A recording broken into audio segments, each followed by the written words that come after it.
Olá, seja bem-vindo ao seu Jornal Paracatu Rural. Nesta edição vamos falar do mercado do café. O café teve extrema volatilidade na última semana do mês de abril, com alta forte no início então da semana, atingindo o maior nível dos últimos 4 anos, segundo comenta agente autônomo de investimentos. Quero convidar você a acompanhar o nosso conteúdo no YouTube, Facebook, Instagram e também em podcast. É só você pesquisar por Paracatu Rural no seu aplicativo favorito. Ou, se você quiser, pode também cadastrar o seu e-mail em nosso site paracaturural.com. Volto já com as notícias do café. Análise de mercado do café, com Joãozinho Grafista. Olá, seja bem-vindo mais uma vez. Eu sou Francis de Oliveira e é sempre um prazer estar aqui com você, trazendo as notícias do agronegócio. Nesta edição vamos falar então sobre o mercado do café. A Federação Nacional de Cafeicultores da Colômbia descobriu 9 variantes novas e mais agressivas do fungo que causa a ferrugem do café. De acordo com a revista Globo Rural, a entidade já solicitou a produtores o plantio de variedades resistentes para que o avanço da doença seja evitado. A Colômbia, a maior produtora global de arábica lavado, possui 855 mil hectares cultivados com café e cerca de 500 mil famílias dependem dessa atividade. Desde 1983, quando a ferrugem foi detectada no país, o Centro de Pesquisas de Café, CNICafé, braço científico da Federação de Produtores, identificou 22 variantes do fungo. Peço que os cafeicultores estabeleçam ou renovem seus cultivos com variantes resistentes, com material obtido a partir de sementes certificadas, disse em nota o gerente-geral da Federação, Roberto Vélez. Sobre o mercado do café, o agente autônomo de investimentos João Santaella Neto, Joãozinho Grafista, disse que o café teve extrema volatilidade, com um movimento de alta forte no início da última semana do mês de abril, atingindo o maior nível dos últimos 4 anos. Segundo ele, um dos principais motivos para a alta é a safra brasileira com chuvas irregulares em regiões produtoras. Olá a todos do Paracatu Rural, aqui quem fala é João Santaella Neto, conhecido há 21 anos como Joãozinho Grafista, desde março de 2020, aí já completando um ano como agente autônomo de investimentos da corretora Terra Investimentos no Cerrado, representando a corretora aqui no Cerrado Mineiro. Bom, e vamos falar um pouco aí como trabalhou o café, que teve uma semana aí de extrema volatilidade, continuou o movimento de alta da semana passada, principalmente no contrato agora, contrato julho, continua alta. Tivemos uma alta muito forte na segunda e na terça-feira. Na segunda-feira tivemos mais de 400 pontos de alta. Na terça-feira continuou o movimento com mais 250 pontos de alta. Na quarta ficou de lado. Na quinta-feira um banhozinho de água fria com queda de 285 pontos de queda.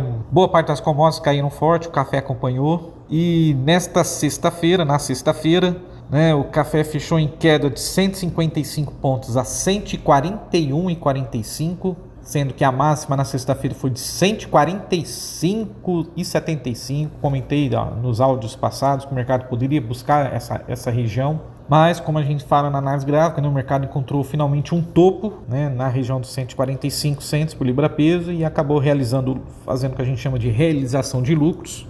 Essa realização continuou na sexta-feira e, ao que tudo indica, se o mercado na segunda-feira perdeu a região de 1,40, agora se tornou um grande suporte na análise gráfica, acredito que os preços vão continuar em realização e buscar 138, 136, 135 e depois só lá no 130. É uma realização, quem sabe, talvez saudável. O mercado precisa dar essa realização, com a alta forte que trabalhou, Dólar comercial também teve um forte movimento de alta. Na verdade, vinha realizando, chegou até perder o suporte na região de 5,40, 5,42. Acabou subindo, Acabou tendo uma alta nos preços aí, O dólar acabou fechando em alta na sexta-feira de 1,76% a 5,42. Como eu falei, trabalhou abaixo dos 5,40 durante a semana, chegou a fazer uma mínima na sexta-feira também a 5,33. Então, olha só o que caiu o dólar.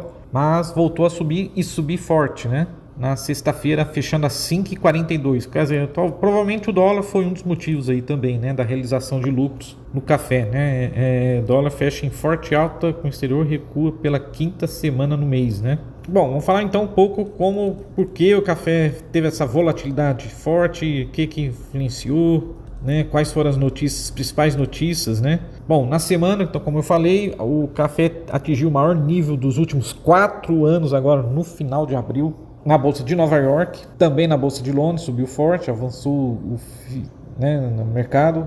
A queda do dólar em abril no Brasil apenas suavizou o impacto altista de Nova York. Rompemos várias resistências nesse mês de abril. Era um nível de 1,30 que o mercado não conseguia romper e voltava para o 1,20, ficava nessa novela. Conseguiu romper o 1,30, buscou o 1,40 e depois buscou o 1,45, ganhando o nível mais alto desde fevereiro de 2017. Há fundamentos por trás desses ganhos, envolvendo a apreensão com déficit da oferta global, vou comentar daqui a pouquinho, da safra 21-22, clima seco nas lavouras brasileiras. Segundo o consultor da safra do mercado, Gil Barabá, o vigor da alta em Nova York está atrelado em parte aos ganhos de outras commodities, né, o petróleo. Você tem um índice de commodities que a gente chama de CRB. O petróleo em alta também ajuda a fortalecer as demais commodities.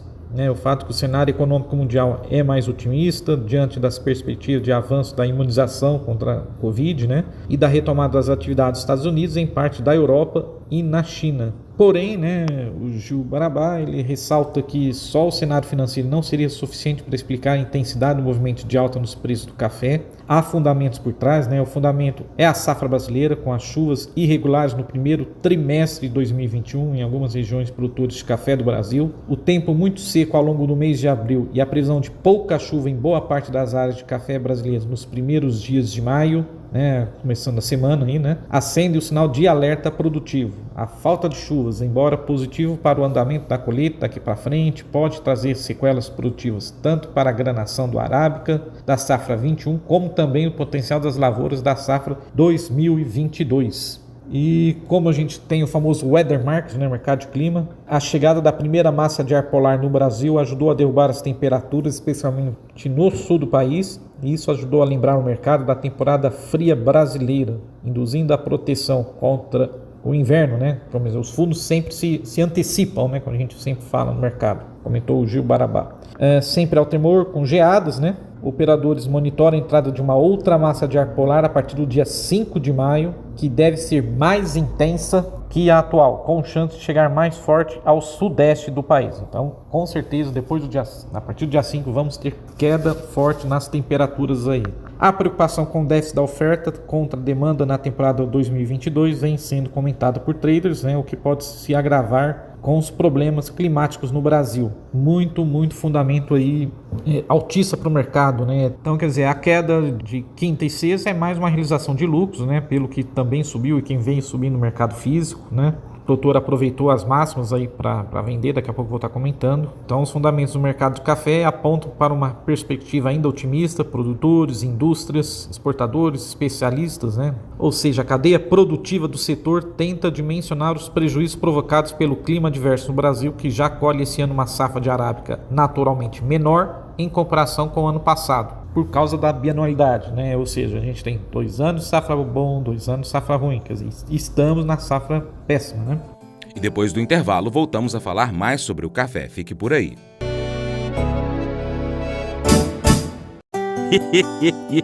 Mas eu vou dizer uma coisa pra você, viu? Se quiser colocar propaganda sua aqui nesse programa, eu vou dizer um negócio, você vai ter um resultado bom demais, senhor. Isso mesmo, é facinho, senhor. Você pode entrar em contato com os meninos ligando o telefone deles, é o 38, é o 991810123, bem facinho. É muito bom porque aí a sua empresa vai sair dentro de um programa que é ligado aí ao homem pra mulher do campo. É nós que vai estar assistindo e também vai ver sua propaganda. É bom ou não é, só?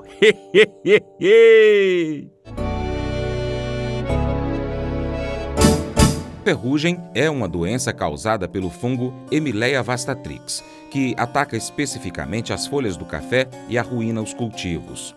O diretor do Senicafé, Álvaro Gaetan, afirmou que as condições climáticas e de altitude na Colômbia são favoráveis à ferrugem, principal doença das lavouras de café do mundo e comum a todos os países produtores, que causa perdas de 30% a 80% nas variedades suscetíveis quando um manejo adequado e oportuno não é realizado. Atualmente, pouco mais de 84% da área de café da Colômbia foi plantada com variedades resistentes, mas 16% ainda são de variedades suscetíveis à ferrugem. O Joãozinho Grafista mostra ainda notícias internacionais que impactaram o mercado do café na última semana do mês de abril e ainda o impacto da pandemia no setor. Os fundos de investimentos continuam a retomar a posição comprada de café na Bolsa de Nova York. Isso poderá ser verificado. Saiu o relatório na sexta-feira. Então são essas notícias aí que acabam literalmente impactando aí no nosso mercado, né? Bom, na terça-feira, como eu comentei, então nós tivemos uma fortíssima alta nos preços. Operadores disseram que o fato do café ter rompido resistências recentes, incluindo a máxima de 140 ou 1,42, não comentei, mas é uma resistência, ajudou a gerar o que a gente chama de compras técnicas, né? Então, quer dizer, vai acionando o famoso stop dos fundos de investimentos. O Banco Commerzbank informou na terça-feira, um banco alemão, se não me engano, ele disse que a safra brasileira, que é o Brasil, o maior produtor global de commodities, a colheita já teve início, deve recuar 30% em relação ao ano passado, pelo menos aqui no Cerrado ainda não começou. A demanda também está começando a recuperar força, uma vez que os rápidos programas de vacinação nos Estados Unidos e na China deixam os clientes mais confortáveis para o consumo de café fora de casa, né? Sempre tenho batido na tecla, né? Você está deixando de consumir o café nas cafeterias por causa do coronavírus, mas continua consumindo e muito café nas residências, né? Até a própria Nestlé soltou balanço, né? Semana passada, até comentei que aumentou 17% o lucro da empresa, exatamente por causa dos consumos nas residências com café. A exportadora Comexim disse na terça-feira que a alta recente do café levou os produtores brasileiros a vender mais os estoques remanescentes antes do início da nova colheita, quer dizer, ainda o café da safra passada, o restante, né, podemos dizer assim. A Comexim também disse que a nova safra está aparecendo em nossos centros de compra, embora ainda em pequenas quantidades. Pode ser cedo para se ter uma boa noção da qualidade da safra que se aproxima, mas as primeiras amostras são animadoras, disse a Comexim. Eu já discordo um pouco, eu tenho acompanhado muito grupo, participo de vários grupos de WhatsApp só sobre café, e tenho relato, tenho visto de foto, comentário dos produtores, realmente a qualidade não é essa que os exportadores estão dizendo. A informação que eu tenho é de qualidade muito ruim, mas vamos ver como é que vai ser esse início dessa colheita aí, né? Ainda está realmente cedo para a gente ter essa informação, podemos dizer assim, né? Bom, uma das maiores tradings, né, a Olam, ela diz que a escassez global de café pode durar anos. Esse é o comentário, saiu essa notícia quarta-feira, né, na agência Bloomberg. A escassez global de café arábica, com previsão de ser a maior em pelo menos 2 décadas, pode persistir além da próxima temporada devido ao impacto do clima seco nas safras do Brasil. Com sinais de que a demanda começa a se recuperar com a reabertura das economias após as restrições da pandemia, pode levar anos para que a oferta acompanhe a demanda. Diante da menor produção do Brasil, disse a Olam International, com sede em Singapura. O país é o maior produtor de grãos arábicos, tipo preferido pela Starbucks.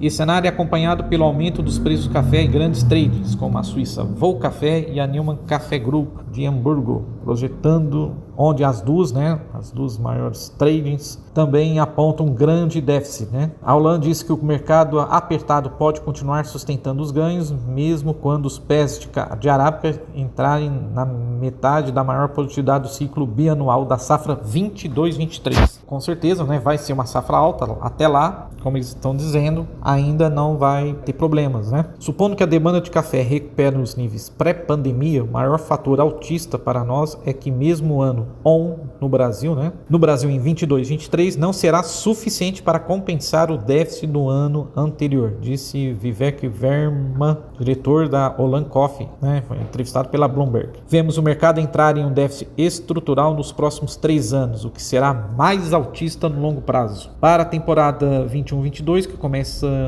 na maioria dos países, a produção global ficará abaixo da demanda em 8 milhões de sacas, contra um superávit de cerca de 5 milhões na atual, disse Hollande. Não só ela, né? Pelo que eu tenho acompanhado, várias e várias tradings de café, né? Como comentou aí na notícia, tá havendo a gente chama de um consenso, né? Esse déficit terá em torno de 8 a 10 milhões de sacas. Bom, outra informação que eu achei interessante para passar para vocês, né? A Federação Colombiana de Café disse na quinta-feira, né? Provavelmente foi um dos motivos da queda da realização de lucros, que a produção colombiana de café estará estável no ano de 2021, quer dizer, não vai ter quebra, lá vai estar tudo tranquilo, né? Com uma produção de 14 milhões de sacas, disse a federação. Como a Colômbia é o segundo maior produtor de café do mundo, vai dar uma suavizada, né? Podemos dizer assim, uma acalmada desse déficit. Mas ao que tudo indica, foi o que fez com que o mercado entrasse em realização de lucros na quinta-feira, apesar de que eu acredito que não. Eu acredito que vai haver essa falta de café no mundo. O que me preocupou, talvez também pela essa realização de lucros do mercado, os estoques, né, que é o famoso estoques certificados de café, que é o canudo que está entrando na bolsa de Nova York. Esses estoques tinham dado uma recuada e voltaram a subir. E agora estão na máxima do último ano, né, do relatório.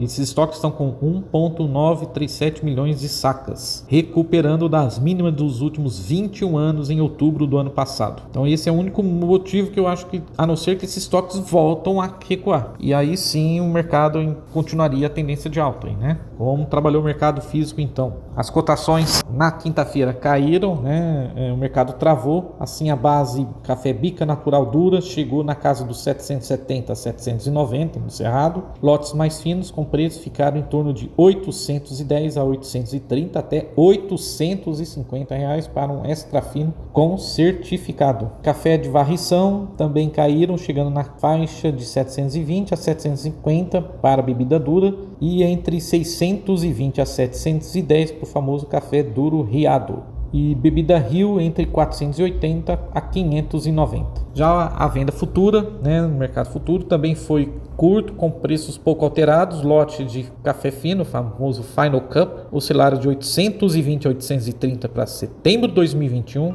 Olha só, 850 a 870 para setembro de 2022. E olha só, setembro de 2023, na quinta-feira, dia 29 de abril, oscilou ao redor de 920 a 940 reais. Quer dizer, nem preciso dizer que o produtor aproveitou para pegar a calculadora, aproveitou os preços altos, as máximas altas e começou a fazer a famosa venda futura. Eu acho muito longe ainda, na minha opinião, para 2023, mas 920 reais, não penso nem duas vezes. Só não penso em botar a camiseta do Palmeiras, porque Palmeiras não tem Mundial e vai Corinthians. E para encerrar então, abraços a todos, boa semana e vai café! Valeu, Joãozinho Grafista, até a próxima. Seu Paracatu Rural vai ficando por aqui, mas você pode acompanhar mais conteúdo do agronegócio no nosso YouTube, Facebook, Instagram ou em podcast. Pesquise por Paracatu Rural e acompanhe. Também pode cadastrar seu e-mail em nosso site, paracaturural.com. No nosso site você ainda acompanha a variação do dólar em tempo real. Paracatu Rural é apresentado ao vivo de segunda a sábado, 7h45 da manhã, pela Rádio Boa Vista FM em Paracatu, Minas Gerais, na frequência 96,5 MHz. Se você estiver próximo a Paracatu, pode sintonizar pelo rádio. Se não, você pode acompanhar por aplicativos de rádio, como, por exemplo, Rádiosnet. E o Paracatu Rural também está na TV Milagro, na antena parabólica, frequência 3.665 MHz. Sou Francis de Oliveira, é sempre um prazer estar aqui com você. Muito obrigado, que Deus te abençoe. Até a próxima.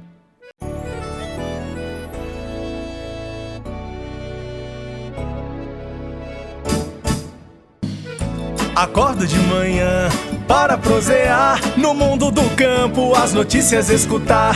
Vem com a gente em toda a região com o seu programa Paracatu Rural. Tem notícias, informação e o mais importante, sua participação. Programa Paracatu Rural. Programa Paracatu Rural.